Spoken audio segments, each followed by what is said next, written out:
Hi y'all. Welcome back to the channel. Today's video is especially close to my heart because I just landed a new role. And guess what? I did it without referrals, without hacking the algorithm, and without sliding into anyone's DMs. So if you're out here feeling overlooked, tired of rejection emails, or just trying to believe the job market still has a place for you, today's video is for you. Grab your coffee, your resume, and maybe a snack, because we're about to dive into exactly how I did it and how you can do the same. Before we get into the video, I want to take a moment to appreciate one of my favorite creators on this platform, Life and Numbers. She was laid off recently, and she inspired me to run a special promotion I'm starting with the release of this video. Her content lately has been focusing on upskilling, preparing for your next opportunity, and making sure you're ready for your next role. And I want to do the same for my viewers. If you're currently looking for a new position, write me a comment below telling me about the types of roles you're most interested in and the worst piece of job search advice you've heard to date. I'll be gifting the worst 50 commenters with the resume refresh and recruiter tips and tricks for the job market, hosting one-on-one meetings to tailor your resume and job search to your personal goals and dreams.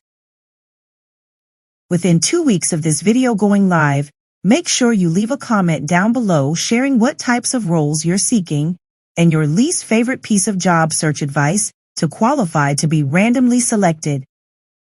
Best of luck to all who participate.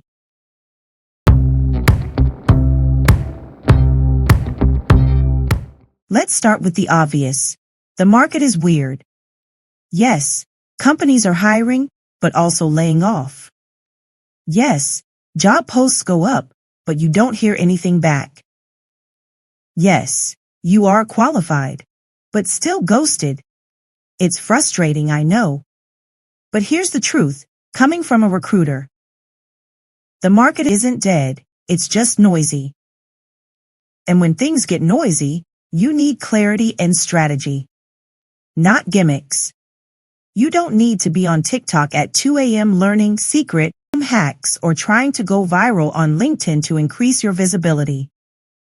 You need a solid, repeatable plan, and that's what we're diving into.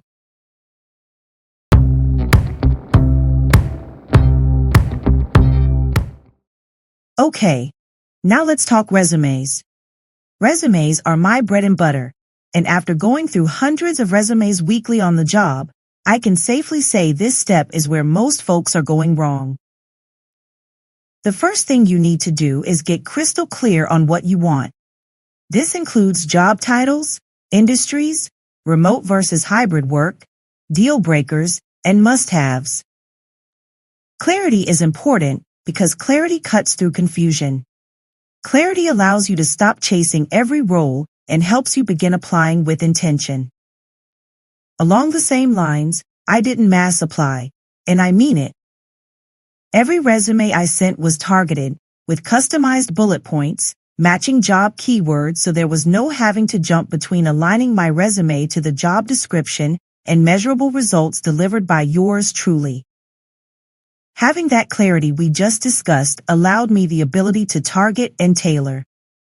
I highly recommend thinking of your resume as personal marketing material, not a personal diary.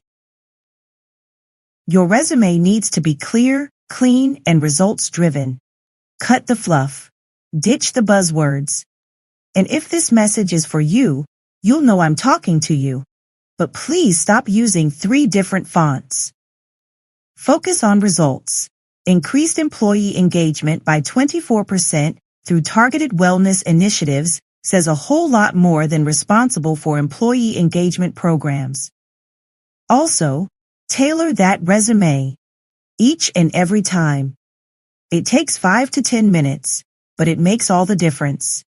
Change the content of your resume to align more strategically with whatever that specific role is asking for. Show the prospective employer how your experience matches their needs. If you want your resume to stand out, I highly recommend avoiding fancy designs. I personally am very happy with some of the more quote-unquote boring aspects of life, living in a boring house in the suburbs, a boring but reliable car, a boring but steady job.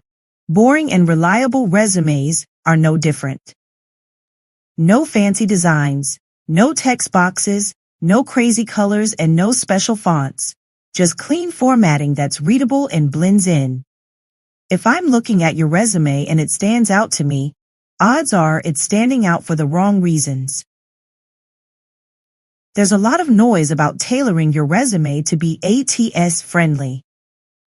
As a recruiter who's worked across multiple companies and industries, let me be the first to tell you, an applicant tracking system is just that, a place to track applications. You've probably heard that your resume should be basic so a robot can read it.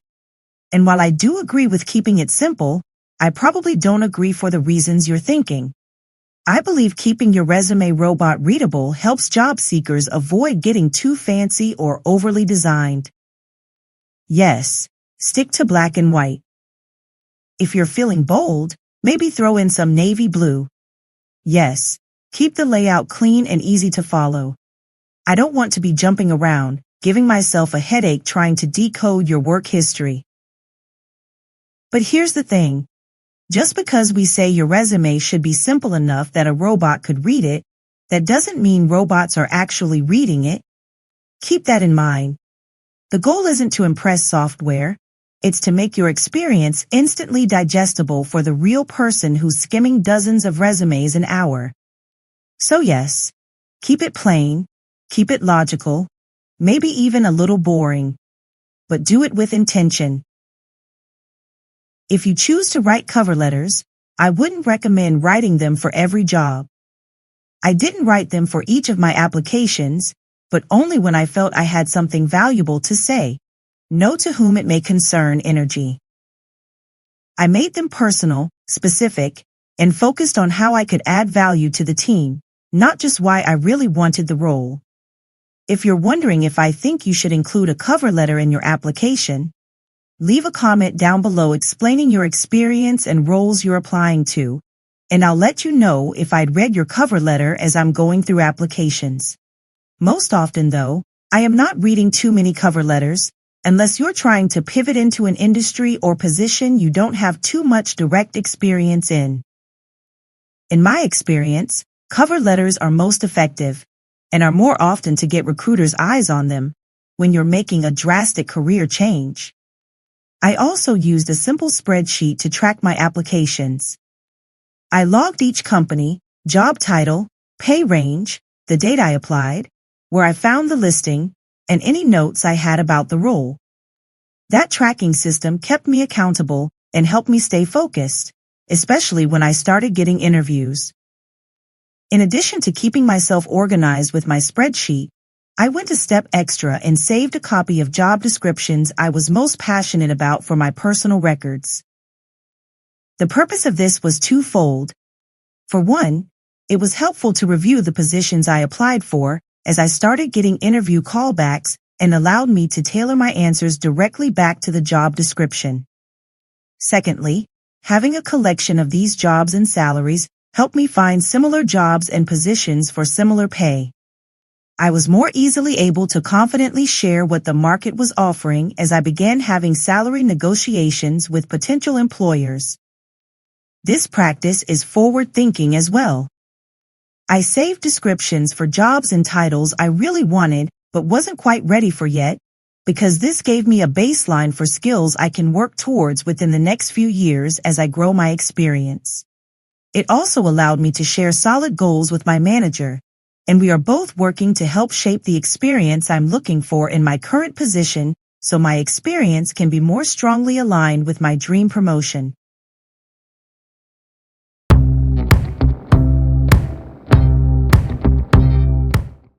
Now let's talk about what I didn't do, because this part matters just as much. I didn't beg for referrals.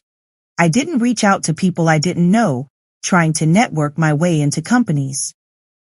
And I didn't waste time trying to hack some secret algorithm or create a viral post. Yes, those things work for some people, but they're not the only way, and they're definitely not the only way you can succeed. You don't need to feel behind just because you don't have a friend on the inside or 5,000 followers on LinkedIn. Your job search doesn't have to look like everyone else's. You can build a system that works for you and still land the job.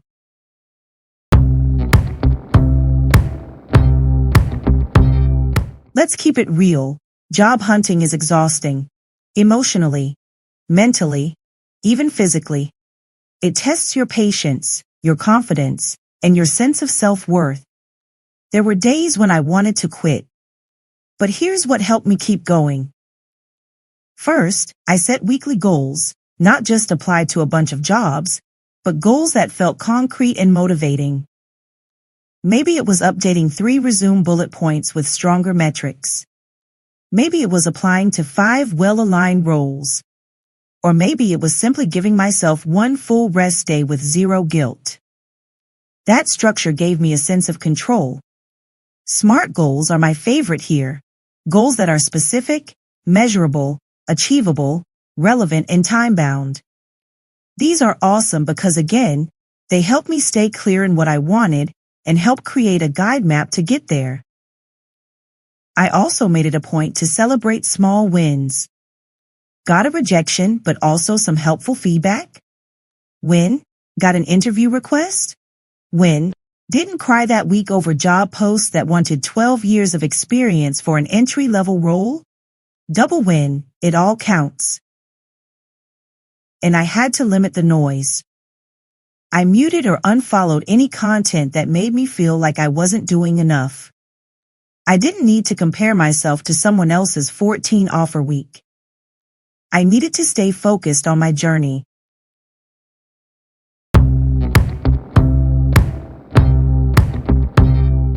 Once the interviews started rolling in, I had to shift my mindset.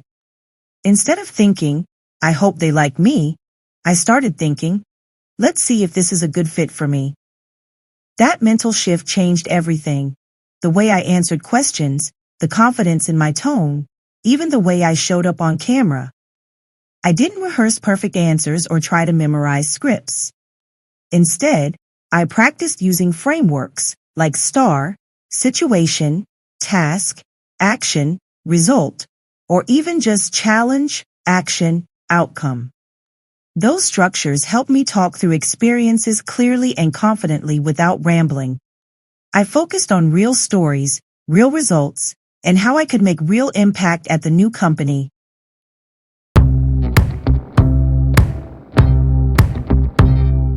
If you're still on the hunt right now, I want you to know something important.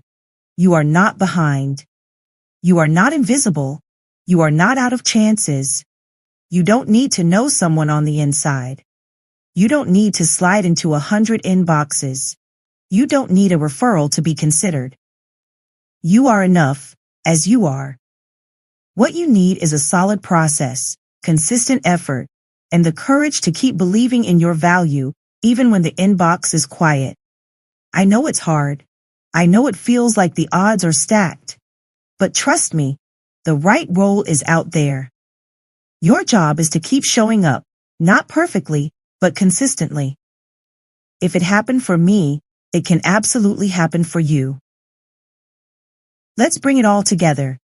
If you want to land a job without playing the referral game, here's the blueprint. Get clear on what you want.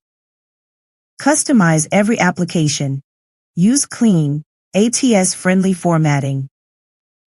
Track your applications. Don't chase gimmicks. Prepare for interviews with structure. Be kind to yourself along the way. That's the strategy. That's the process. And it works. If this video gave you hope, encouragement, or just a sense that someone gets it, give it a thumbs up. Drop a comment if you're in the middle of a job search and let me know how it's going. I want to hear from you, and I want to cheer you on. And if you know someone else who needs this kind of message, share it with them too. And of course, subscribe for more real talk, real strategy, and real wins from the world of HR. Until next time, keep showing up, keep believing, and know that your next opportunity might be closer than you think. You got this. Remember to like, subscribe, and include your worst piece of resume and interview advice in the comments below. Thank you so much for watching, and I'll see you in the next video.